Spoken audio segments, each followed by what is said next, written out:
Hey there, I'm Ange Robertson. And I'm Jacob Paint, and you're tuned in for another episode of Showreel. And with us this week is Darrell Plumridge. He's an accomplished actor and director with over 70 performances under his belt. And we're also reviewing 3 films, 20 Feet from Stardom, The Invisible Woman, and a student film, Beautiful Girl. So don't touch that remote.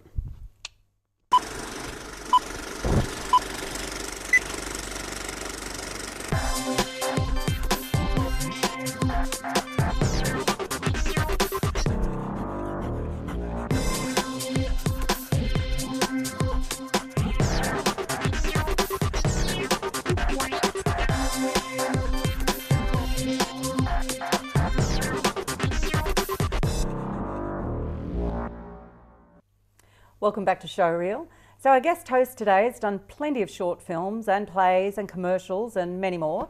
So today we welcome the one and only Darrell Plumridge. Hi Darrell.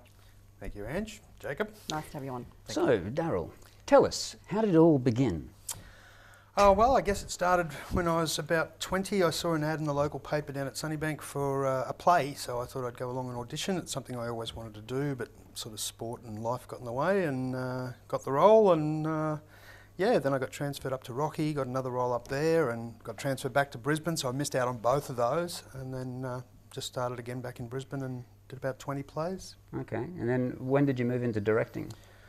Well, first of all, I guess I started in film. I started doing a few uni student films and things like that, and that just grew and grew and grew, I guess. And then directing was my first directorial. Well, I did a small one on the Wilkinsons with Jacob here about 2 years ago, but really my first real directing on my own was last year with Impact. Okay. And Impact's a show about one punch can kill, so it was something that I was pretty passionate about. So. Is that the coward punch we're talking about? Basically what they call the coward punch now, yep. So, and yeah, it turned out to be a pretty good little short, and so we've just got that out into the festival run at the moment. All right, what other films are you working on? I've just finished on Charlie's Farm, which I guess is a big buzz around the Queensland independent circuit at the moment, with actors like Tara Reid and Bill Moseley from Texas Chainsaw Massacre, and Kane Hodder. Kane Hodder's actually killed more individual people in movies than any other actor in the world. So that's a claim to fame? It's a big claim to fame. So yeah, he was Jason Voorhees in Friday the 13th. Okay. Yeah. I guess Danny Trejo's probably trying to catch up to him at the moment. Yeah, that's right. Tara Reid, what can you tell us? She's skinny. Wow, that's good, isn't it? Yeah. I have signed an NDA, so there's not much I can talk about with Daddy's little girl, with that Charlie's Farm. Her hair? Yeah, her hair was lustrous. That's beautiful. Right. She's quite a good-looking young lady for her. And a fine actress. And a fine actress. So, yes. So is there anything that you can tell us about Charlie's Farm? Look, it's basically an 80s slasher type horror film, so a lot of death. It's basically about a few backpackers go out to Charlie's Farm, which is basically rumoured that there was a massacre of the family there a few years before, and so all these backpackers go out there and tend not to come back. Yeah, that old But trick. a few survive, Just and obviously don't that's why the go. rumour keeps going. Yeah. Yeah, and who is Tara Reid? Is she? She's one of the backpackers. Really? Yes. A mature age backpacker. Mature age backpacker. Well, good for her. Yeah. Yeah. Okay, and just going back a bit in terms of your acting. Yep. Do you, if you knew now what you knew then, would you have pursued this path of acting and films? Absolutely, I love it. I love it. In fact, I probably would have pursued it a little bit harder, and I would have gone to because I've never done an acting lesson, so I would have probably gone to a school and actually learned how to act, so I can actually be a proper actor. So you can say, I am an actor. I am an actor, yeah. Someone should have warned us. Yeah. So, no, absolutely, I probably would have got it into it a little bit earlier and probably more full on. Like I did theatre because I enjoyed it, and then theatre got a little bit hard with having 4 children, so I moved into film. But if I had have known what I knew now, I would have certainly got into it a lot earlier. Yeah. What's been the biggest surprise or challenge for you in changing from acting to directing? What have you noticed? Oh, look, I think the biggest thing is that directing is just full on. Like it's 3 months beforehand on a short, 3 months beforehand and 3 months after. I mean, on a feature film, it's even worse. And I've got my first feature film I'm directing the trailer called Long Shadows coming up, and I may or may not direct the feature based on time. Being a full-time worker, it's sometimes hard to fit that in. But yeah, I think if I'd been born, only 20 years ago, I probably would have been diagnosed with ADHD or something, because I enjoy acting, but directing it's a long process. Enjoyable, but it's a long process. You don't get to just pop in and do your bit pop and in, then do pop your stuff, out and again. thank you, see ya. Yeah, Exactly. I mean, definitely ADD. Yeah. Acting can be challenging, but when you're a director, especially on low budget stuff, you've got to control everything. You've got to keep your eye on it all. Yeah, a lot of responsibility, and I'm a 50-year-old kid, so yeah, it's probably. I'm yet to something I meet enjoy. a 50-year-old adult, so Good. don't worry. Good to see. So why do you think, like you said, you didn't have that formal thing. Yep. Do you think that makes it a lot harder if you don't have a bit of a network or sort of learn those tricks of how to get work? Because a lot of it, I think, is that who you know and. Correct. Acting's all about networking, without a doubt. I mean, I'm not a professional networker, but I see naturally, because I've done a lot of films, I know a lot of people. Yes. And then they just ask you to do another film, and then ask you. And there's not a lot of fat 50-year-old actors around, so it comes Plum pretty roles are easy. there. That's right. The roles are there. So, yeah, I think it's certainly been an interesting journey. There's no doubt about that. And I think the bit of paper certainly helps if you want to take it up into the next level. I think it's a better ticket in. Yeah. But also I've done a lot of films now, so I think I've done it probably the hard way, but I think I've learnt more than most students would learn So in their 3 probably starting years. out, you may have been a bit more isolated in what you were trying to do, Yeah. but now that you have those things, that basically becomes your CV, doesn't Correct. it? Your showreel. Absolutely. So, Yeah. yeah. So it's really You can't count for experience. Experience always wins out. So really just get out there and try and get the roles and keep acting. Yeah, I guess one of the making things, films. one of the bits of advice I'd give to any young actor now is to say yes to everything.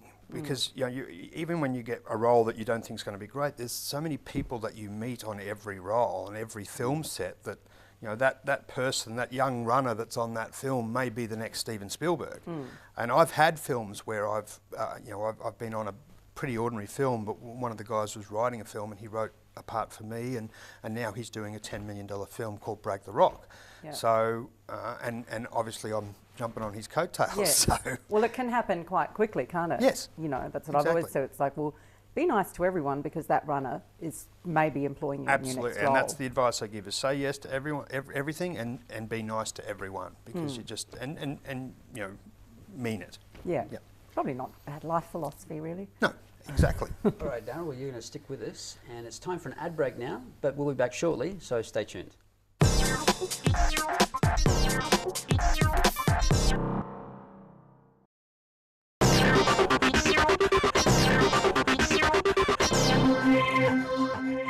Welcome back to Showreel. It's that time again to review a couple of recent feature films. Let's take a look at the trailer for the first one, 20 Feet to Stardom. Singing background remains I suppose, a somewhat unheralded position, There's a power to these women that stand on stage with these guys. It's a bit of a walk. That walk to the front is complicated. Can you turn off the radio? How could you logically not have a diva have her music on? I don't get that. All right, so the film, it uses like these women that were the backup singers for all of these great songs, the classics, and the film is basically a bunch of clips of all of these women, little bios, and talking about their history and how they created the sounds of these songs, which are now iconic, and how some of them, like the backup singers, no one really pays that much attention, and all of the focus is on the main guy, but they're 20 feet away, and the film 20 Feet to Stardom is that 20 feet walk, which can be very difficult for some of these women to do, even when they get the opportunity. So the film basically, because of their great voices, and you hear them singing and talking, and that's what supports the film, makes it enjoyable. But it's not a film that has like a strong sort of narrative through it. It's just telling you all of these stories about them all. Yeah, it's obviously done very well by its selections in quite a few festivals there. Yeah. Well, I don't know that I would have given it an award myself, but it was enjoyable. But enjoyable in the sense that you could watch a whole bunch of great video clips, and that would be enjoyable to watch. You know, great songs, nice video clips. Not enjoyable in the sense of watching, I don't know, like a musical like Les Mis or something like that. So is it shot as a film or as a documentary? It's a documentary. Yep. Yeah. Okay. So how do they cut back and forth between, or is it kind of just a series of women? Is it just sort of? Well, it's how is it linked? How well, are they they have a lot of interviews with all of the you know, like Bruce Springsteen and Sting and Bette Midler and all of these people, as well as the women themselves and the women that sung with them. And they have a lot of archival footage of, like, say, David Bowie talking with his backup singers and organising the song, arranging it. I guess it's an interesting premise in how many people that have got the talent just can't take that step to become stars themselves. Well, one lady in particular, I can't remember a lot of their names of so many of these singers, but she has had a successful solo career, but she just likes being a backup singer. She doesn't want the pressure, and she likes the anonymity of being a backup singer. But she's got a fantastic voice, and no doubt she could be you know, one of the big famous singers that you hear about. Well, I guess it's do like they get paid well? And yeah, do they Backups? get paid well? Is it a good job? Yeah, well, I guess it's a good job. They travel around the world, and you know, at certain points, like Darlene Love, with the Blossoms, they were like the first ones. They took over. Before that, it was all white girls singing, you know, which was a completely different style. And they had as much work as they wanted, and they couldn't actually do all of the jobs that they were asked for. So was it worth watching? Yeah, it was enjoyable. Yep. I mean, because they're talented singers, you know. Rating? But I'd give it 3 out of 5. Yeah. Yeah, sounds quite generous. And can you sing a song Can I sing a song? from the movie? Yeah. Um, And you do what? yeah, I'll spare you. Okay. How's that? Have you seen Anyway. the film, Darrell, at all? No, I haven't. But No. yeah, I'm not a big documentary watcher.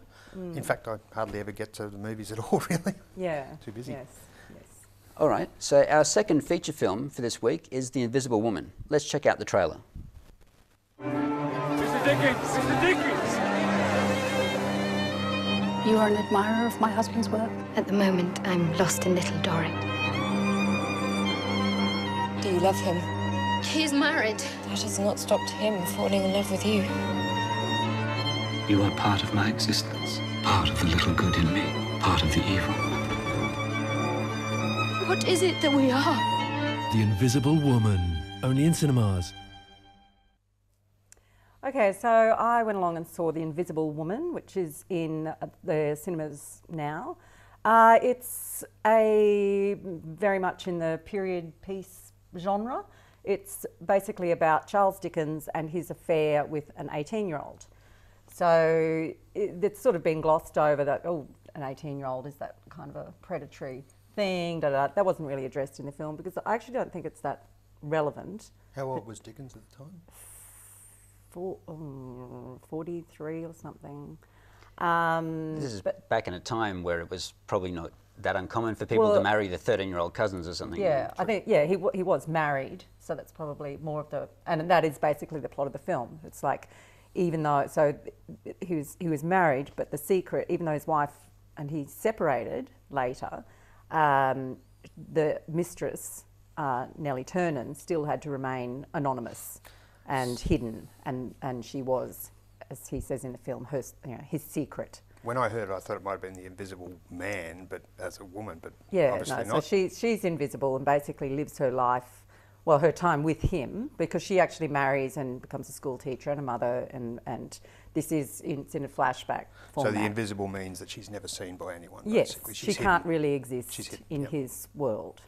And Dickens' wife, Catherine, does know about the affair, and in fact comes to her house and said, oh, this was wrongly delivered to me, this piece of jewellery, and it was meant to go to you, and so here I'm bringing it to you. And then she says, you know, Charles insisted that I bring this to you. So it's also about how his cruelty, really, that while he kept her in his life, she still didn't really have a lot of status. So it's based on a biography. It's a book called The Invisible Woman, which is the story of Nellie Turner and Charles Dickens, written by Claire Tomlin. She's a journalist and biographer. So the affair is, there's not much known about it because both Dickens and Nellie destroyed their letters, which mentioned it at all. So, which does provide an opportunity for artistic license. But really they don't go there. And it's quite a miserable, it seems like, well, you were, with this man until he died, yet you seem to all be having a really glum time. Did it win any awards? It was nominated for an Academy Award for Best Costumes. Oh. So it's beautiful. Ray Fiennes is Dickens and also directs it. So it's all very stunning. And if you're a fan of Dickens or period dramas in general, you'll lap it up. You'll love it. But it's not overly compelling, and I don't think it actually is that big a story for those times. So I gave it a 3 though. A 3? Yeah. Okay. I was feeling generous. So, all right. So we're going to take a break, but we'll be right back.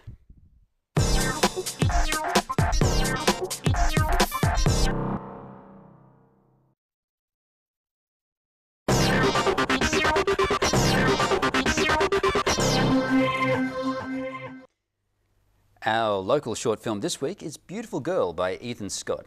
Let's take a look.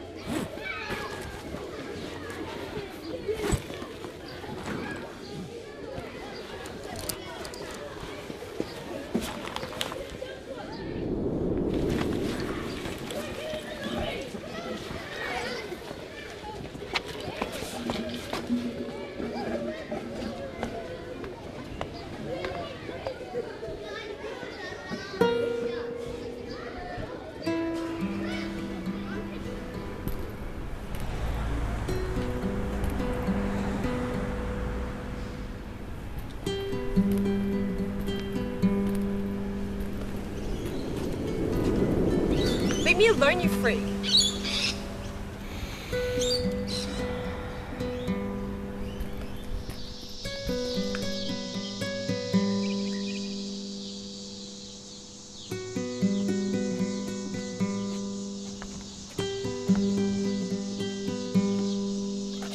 Where's my ribbon? Give it here or I'll tell. I felt you touch my hair. I know you took it. You always take my stuff.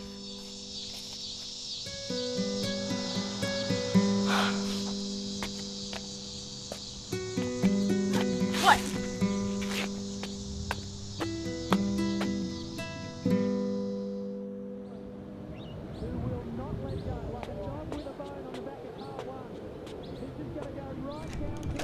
Can you believe it? 600 kilometres of racing across this weekend. Hundreds of thousands of dollars of damage. Panels everywhere. How was sign-ons? You signed on for trials, right? We have the defending series champion fighting off the youngest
I'm a beautiful girl.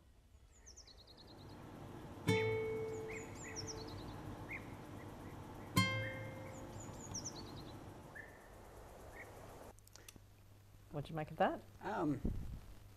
I'm not sure. It was mildly creepy, I think we could safely say. Yeah, well, I'm not sure exactly what they were saying at the end there.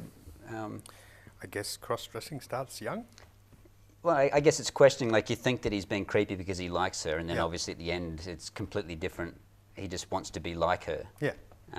Which is, I guess, is an interesting sort of look so at it. he's just acquiring her femininity through those objects. Mm. Correct. So rather than looking at her as something that he likes, it's that he's looking at her as something he wants to be. Yeah, which is, I guess, that little twist at the end was interesting because I didn't expect it. Yeah. No. I mean, I guess looking at the technicality of how they shot it, I mean, there was a lot of deliberate, obviously, lens flare from the sun and whatever else, and but it is a student film, isn't it? Yeah. The shot choices and stuff weren't too bad. Yep. And it was quite brave in its simplicity. Especially for how short it was. Yes. It was a couple of minutes. And it still got a good story out of it. Yeah, it was quite compelling. Yeah. Wanted to know what I guess the creepy temptation thing he was going to do next. Yeah, well, the temptation obviously usually is to tell so much more of the story rather than just to leave it sort of, I mean, because we had to think about it afterwards, okay, what was that about, which is probably a good way to leave an audience. Well, certainly none of us would have thought at any stage that he was the beautiful girl. No. And it was that, I think we all have those memories of getting home from school. It's sort of this space between school and his home life, which was obviously a fairly... Yeah, and I guess I just kept thinking about, when you're at school, you usually have a crush on someone, and so I thought that's where it was going. So it was an interesting script. And look, as a director, it's really hard to tell a really good story in 2 minutes, and I think they did that pretty well, as creepily strange as it was.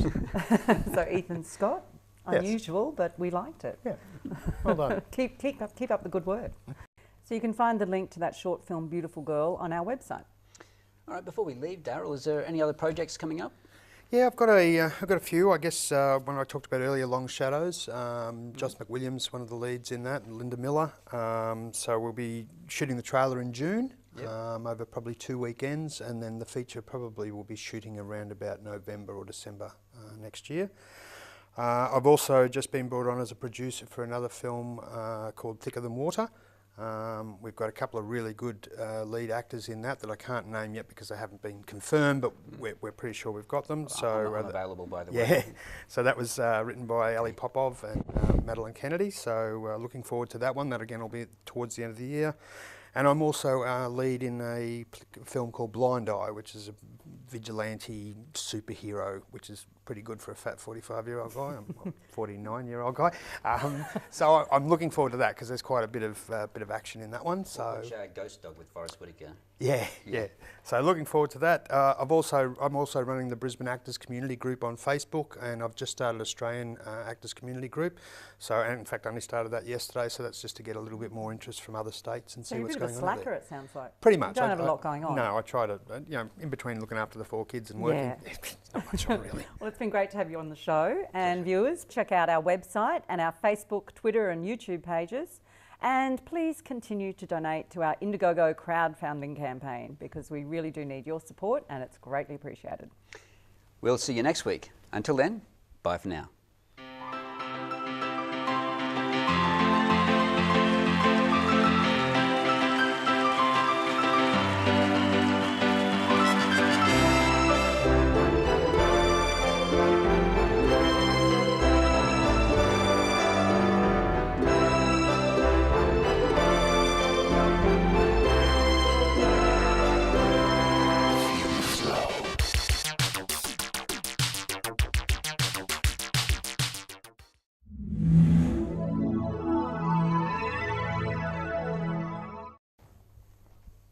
Hey there, I'm Ange Robertson.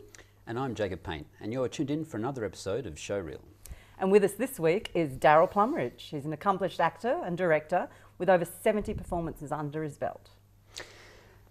And we're also reviewing 3 films, 20 Feet from Stardom, The Invisible Woman, and a student film, Beautiful Girl. So don't touch that remote.